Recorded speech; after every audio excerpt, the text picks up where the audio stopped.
Today I need you to embrace what comes hard. Today I need you to accept the challenge. Today I need you to fall in love with the process. There will be plenty of opportunities to get discouraged, to lose your passion and think that it's not meant to be. But if you're going to reach your destiny, you have to have a made-up mind. If you give up after the first time or the 5th time or the 30th time, what that really means is you didn't want it bad enough. There should be something you're believing for that you are relentless. You are not moved by how impossible it looks.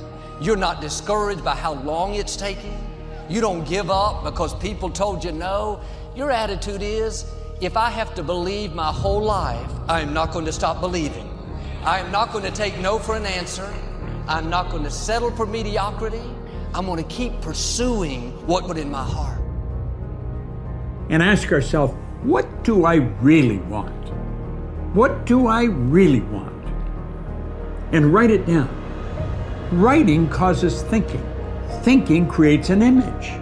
And you get these images going, you're building a vision in your mind. It's the visionaries that's changed the world. Think of that. But what keeps that competitive edge, what keeps you on top, is the ability to think and prepare mentally over and over and over again. The body has limitations, the mind does not. We focus so much on what goes on from the neck down that we forget it all starts from here. Everything starts from here. If you're not mentally ready, you're never really physically prepared. And that's where the preparation starts. What would your life be like as you look toward the future if you decided, I'm not going to allow my fears to stop me? And I'm saying to you, whatever you got to do it, because if you don't, life is going to whoop you until you surrender. So when you're young and you make mistakes, don't let them eat you up. Because everybody that done made it, you got to fail in order to win. Hey, look, man, to understand how to hit the game-winning shot, you got to miss the game-winning shot.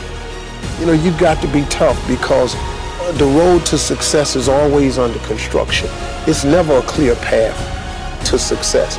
The people who become successful are the people who have a relentless attitude. And you just got to hang in there through the bad breaks, because the bad breaks is coming, but they usually come right before the big break is about to happen. You get a series of bad breaks and it stumbles up a lot of people. My life and my success is to say to anyone, you can stumble, you can fall, you can get back up again.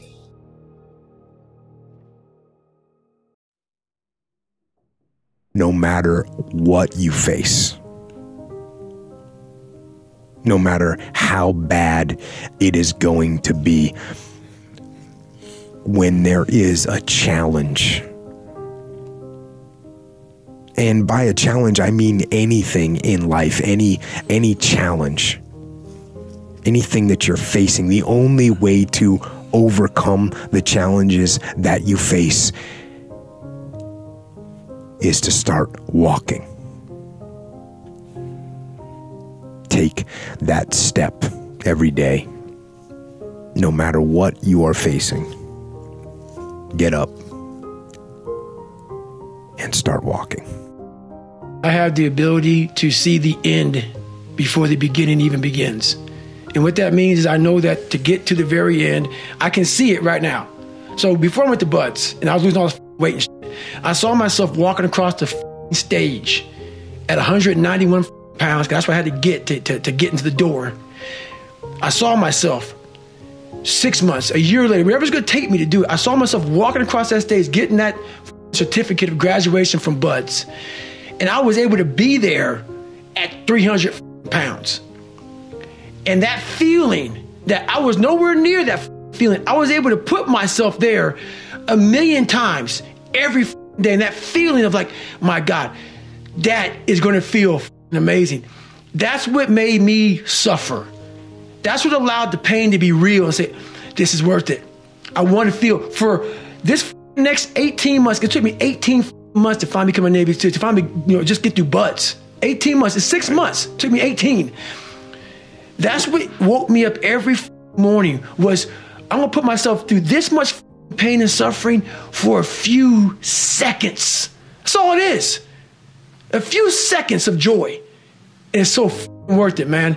That's what people don't get. So I'm able to put myself at the finish line, even though I have no finish line, but at the finish line of an event before I even start to say, how are you going to feel at the end of this? Visualizing is my biggest tool of life. That's why I've been able to put myself in cold water, put myself in a 100-mile race millions of times before I've done it. And I'm able to go through the race and see how I'm going to feel at mile 50.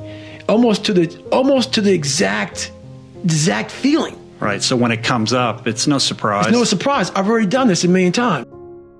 I recommended the last time I was here, the little book, Richest Man in Babylon, and I said, I've lectured now to over 3 million people. Guess how many have actually gone and got this little book? Answer, very few. My best guess is 10%. Such an easy thing to do. This little book, number one, is easy to find. Number two, it's easy to buy. The most you can pay for it, $6, $7, $8. You can borrow that from your kids. But if it's easy to find and easy to buy, and if it's easy to read, why wouldn't everybody go get it? We don't know. I don't know. Nobody knows. Here's how profound it is. Some do and some don't. Now here's the numbers. About 10% do. We don't know the mystery of that. And I'm telling you, 10 years from now, those numbers will still be the same. The numbers don't change. Only the faces change. I used to belong to the 90% who couldn't be bothered even if it was easy. How many people have a library card? Answer, 3%. 97% couldn't be bothered. Guy specializes in happy hour, but he doesn't have a card. And now readily and quickly blames the government and blames his company and blames the pay scale. Here's my advice to you today. Walk away from the 97%. Don't talk like they talk. Don't go where they go. Don't act like they act. Don't specialize in what they specialize in. Throw away the blame list they cling to. You got to be consciously conscious today because your environment can hypnotize, mesmerize, and paralyze you. The other thing is, take full responsibility for your life. Oscar Wilde once said, responsibility is what we expect from somebody else. This is very true. Most people dread accepting responsibility. That's just a fact of life, and we can see it in operation every day. We can see ourselves getting hot under the collar when the dentist keeps us waiting, and we're sitting there reading old magazines when our appointment was 30 minutes ago.